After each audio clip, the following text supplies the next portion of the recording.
This summer we went to Paris, and if I can say one thing, don't. At least not in summer. Many call Paris the city of love. To us it was more the city of mass crowds and also scammers, but more to this later. So join us on this trip and see some of the beautiful sides of the city and also learn from our mistakes. In Paris you will not find too many high-rise buildings. A beautiful historic place to get an overview over the city is Montmatre and the Basilica Sacré-Cœur. Due to a history of terror attacks in the city, you will have to go through a metal detector to get in. It wasn't an issue here, but be aware that some security checkpoints don't allow water. You can see how this can become a problem in summer. Climbing to the top of the stairs you'll find an excellent view across the city. As a busy tourist location, we witnessed two of the scams that are really popular in Paris. Leading up the stairs to the mountain you'll find a lot of people trying to do the bracelet trick on you. For this trick they'll actually put you on a leash. Someone will try and quickly tie a ribbon around your finger. After, they'll weave it into a friendship bracelet and demand money in return. The other major scam we witnessed a lot around the area was the cups and ball. It's a simple game where you're tasked to find a ball among 3 cups. And it will always have a crowd of people playing, constantly winning money. If it isn't obvious, the people winning the money are in on the scam and you will never win. The Pantheon was quite an impressive building in Paris. My personal favorite is the Foucault pendulum. It is a nice experiment that proves Earth rotation without any astronomical measurements.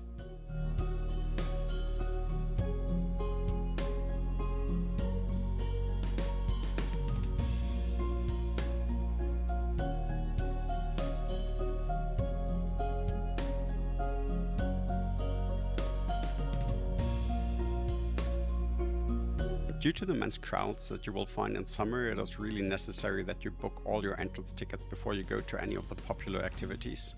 Some of the lower throughput activities might be booked months in advance if you visit in summer. For Versailles, if you really want to enjoy it, you'd have to have at least an entire day.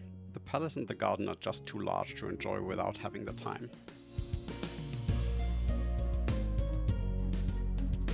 A major highlight in Versailles is the Hall of Mirrors. Being there shortly before closing time, we got to enjoy it without too many people.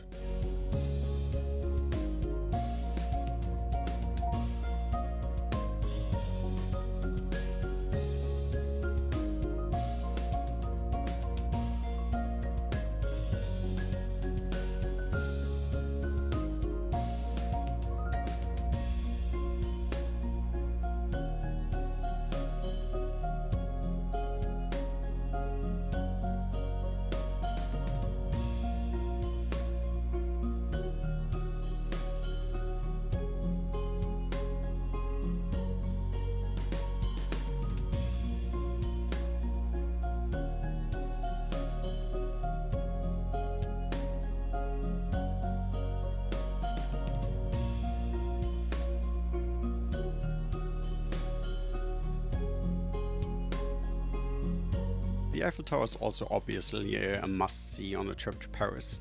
Originally it was designed as a temporary building for the World Fair, but now it is one of the major landmarks of Paris. As a tourist, especially uploading to YouTube, you might have to be careful because it is illegal to publish pictures of the Eiffel Tower at night. The light installation is still copyrighted by the operators of the Eiffel Tower. The same issue applies to the Arc de Triomphe and also the Louvre Pyramid. A fun little novelty is a recreation of the office Eiffel used to have at the top of the tower. Especially as a couple, be aware of the people handing out roses on the street. They are not free and they will ask you to pay for it. The Ile de Cite and the surrounding area offers quite a few sites. The Louvre is just one of the sites you can find nearby. As the nerd that I am, we also had to visit 8 Rue de Halle. As a fun little quiz, can you name the movie this shop was part of? Leave us your answer in the comments.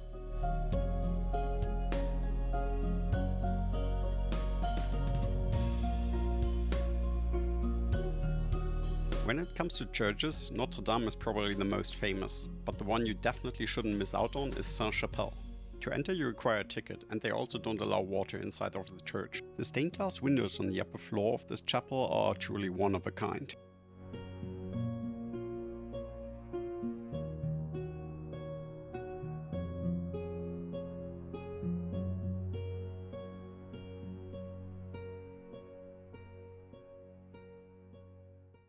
Ever since the fire in 2019, Notre Dame is still under construction. Funny enough, Ubisoft offered to help with the reconstruction with all of the video material they had for the Assassin's Creed Unity series. Far away from the major tourist attractions, you'll also find a Paris that I could actually fall in love with. The colorful markets are just one of the ways how you can experience a bit of the life in Paris. To find a bit of calm and relaxation, you can also visit some of the parks. A somewhat unique version of a park you can find at Gula Verde. It is a former railway line converted into a park.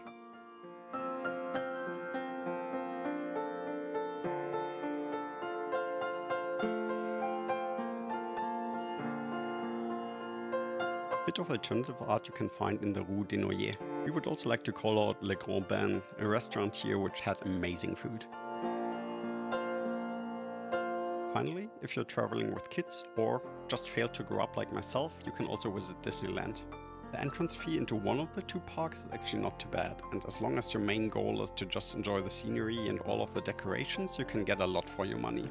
If you actually want to enjoy all of the different attractions, you will not get around paying for FastPass.